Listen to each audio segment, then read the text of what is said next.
Hey everybody, Elliot with Ace Properties here, and today we're going to talk about investing in rough neighborhoods. I like investing in what some people call rough neighborhoods sometimes. I don't even call them that. I call them working class neighborhoods most of the time.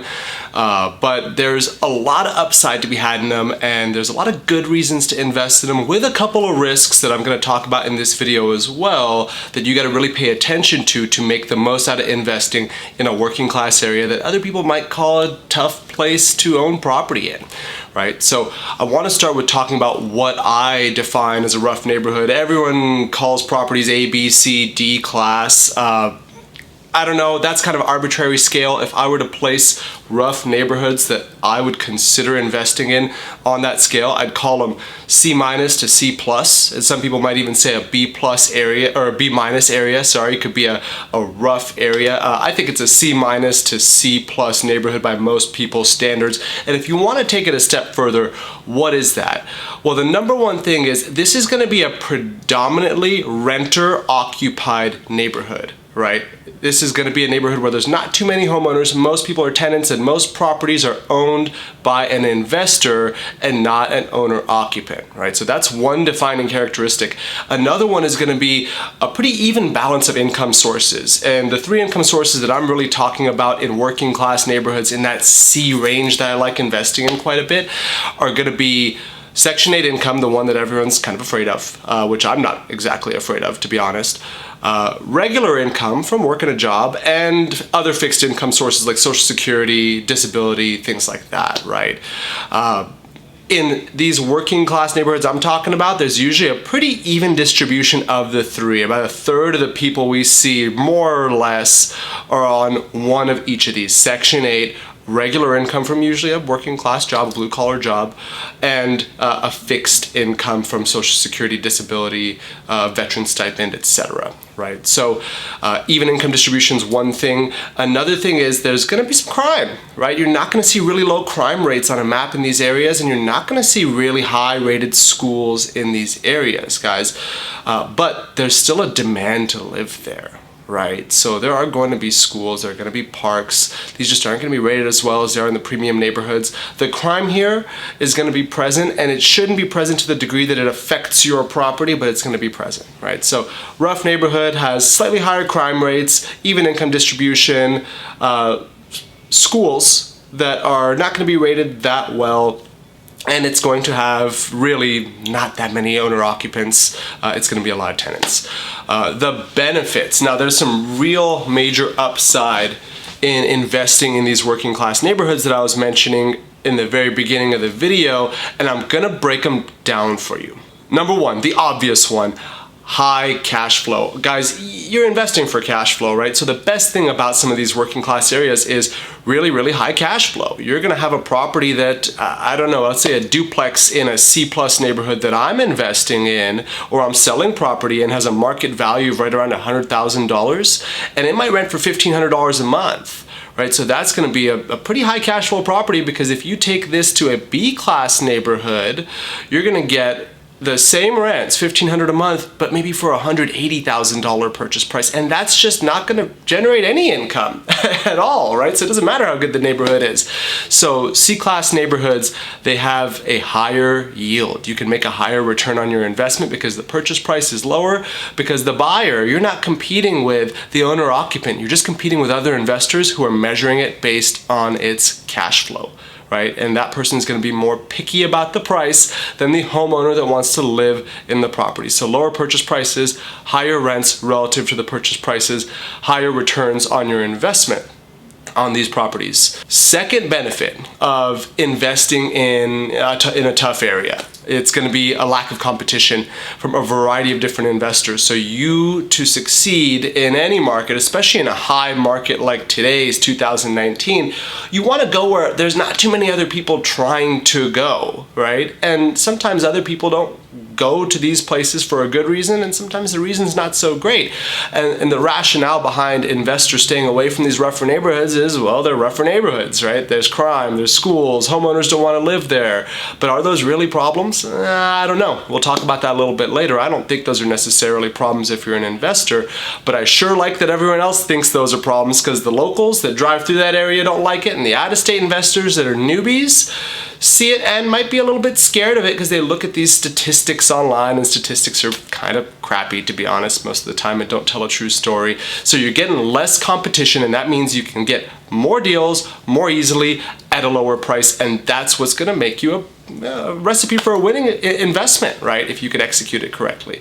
Okay, the third reason you're going to want to invest in some of these working class neighborhoods is lower expenses. It's almost a rule of thumb that working class neighborhoods have lower property taxes, and sometimes lower property tax rates, right, than these higher end neighborhoods. And the big thing is that, one, the properties aren't valued as high, so you're getting taxed on a smaller amount.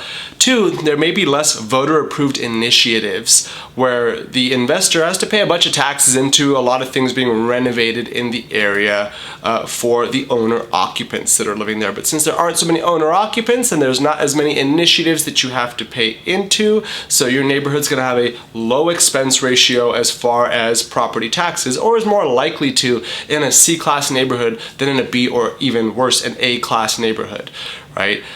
You're also going to have lower utility bills many of the times. And I don't know why this phenomenon holds so true, but within a single county, I have a $100,000 duplex in a B- neighborhood and one in a C+ neighborhood, and I've got a $90 water bill in one and a $40 water bill in the other. I've got a threeplex that I own that's bringing in $2,100 a month in rent that has a $38 a month water bill, $36, $38, $41 every month for 3 units that are fully occupied and making me good money. So we're seeing low expense ratios in working class neighborhoods. That leaves you even more room to take more of those rents home if you're getting the rents and your tenants are well-selected tenants, right? So lower expenses are a big deal in C-class neighborhoods. Now let's talk about the stuff that everybody's thinking. What are the risks? I mean, I don't want to sugarcoat these C-class neighborhoods and make them sound like they're easy to invest in. They can be difficult, but the whole point in investing in an asset is to understand the risks that you're faced with and be able to employ strategies and methods to select the opportunity, or to do due diligence on the opportunity, to reduce the amount of risk that you're facing. And there is a way to reduce the amount of risk that you're facing in working class neighborhoods. The biggest risk in these neighborhoods, guys, is going to be basically turnover. Right? It's these tenants leaving or not being able to find a good tenant, or these tenants leaving too frequently, vacancies take a longer time to fill. That's the kind of stuff you don't want to deal with in a C-class neighborhood, but to tell the truth, C-class neighborhoods have a higher prevalence of this. So you want to choose the C-class neighborhoods that have the lowest possible prevalence of turnover and vacancy loss, right? And there's a way to do this.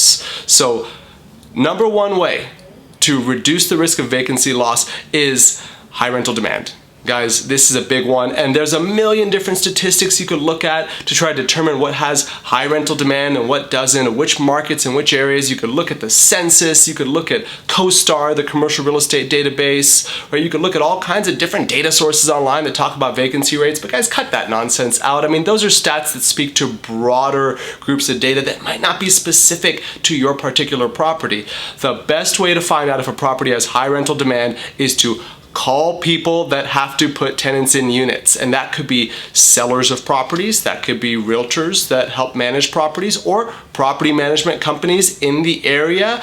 And I always recommend mixing in those calls to professionals that provide the service, because they might be a little bit biased and want your business. Mix those calls in with calls to investors in the specific neighborhoods that you're investing in and see what makes them successful. Call some ads on Craigslist and talk to some of the owners and go, how long are you taking to fill these or not, right? Network online, go on BiggerPockets, talk to investors in the area, see where they're finding their success and how they're doing it, and ask them how quickly units fill and how long tenants tend to stay for. Those are the biggest two factors. How quickly do units fill? How long do tenants want to stay for? Because when you have a high rental demand in a working class neighborhood, you have tenants that well, they behave better because it's hard for them to find another good place if you kick them out because they're not paying rent on time or they're ruining the unit or whatever it might be, right? So high demand means competition amongst tenants, means your risk of vacancy loss is lower. All right, the next thing you want to look for to reduce the risk of investing in these working class neighborhoods is landlord-friendly laws. And when you couple strong landlord-tenant laws or investor-favoring landlord-tenant laws with high rental demand, you get a recipe for tenants being really good and your property having much lower vacancy, right? Imagine you have 10 tenants that are quality applying for each unit. You have one move in and that one tenant, well, they run into a tough month at work, or maybe they have the opportunity to spend some money on something they shouldn't instead of pay rent on time. That tenant's gonna think twice because they know how easy it is to evict in a state or a county with very landlord-friendly laws. And in most cases, when I work in working class neighborhoods, these C-class neighborhoods, I pick areas where evictions take 30 days or less. And the reason I do this is because an eviction is so darn easy in these places that a tenant doesn't want to go through it and have it on their record if they can only squeeze 30 days of free housing out of you, right? If they can ride you out for 6 months or 9 months and go live with a family member after until the record clears, it might seem appealing to them, but there's no appeal to being evicted in 30 days just because you're not paying rent and then not being able to find another place for years afterwards, right? So most times when we send someone an eviction notice in the neighborhoods that I'm buying working class property in, they vacate on their own within a couple days. To be honest, they just get out of there before you start the court process. So landlord-friendly laws are extremely, extremely important. All right, the last thing you want to look for in working class neighborhoods is you just got to have a good property manager, right? And the best thing you're going to look for is a property manager that has a team, that has a good amount of property in their portfolio in these neighborhoods and understands the demographic, right? Not just the city and the regulations, but the people, the tenants, and has a network of these tenants that they can communicate with and use to fill units, and just knows what they want, knows their habits, and knows how to kind of just manage them as people, because guys, this is a business. Owning rental property is a business. It's not passive. I say this all the time.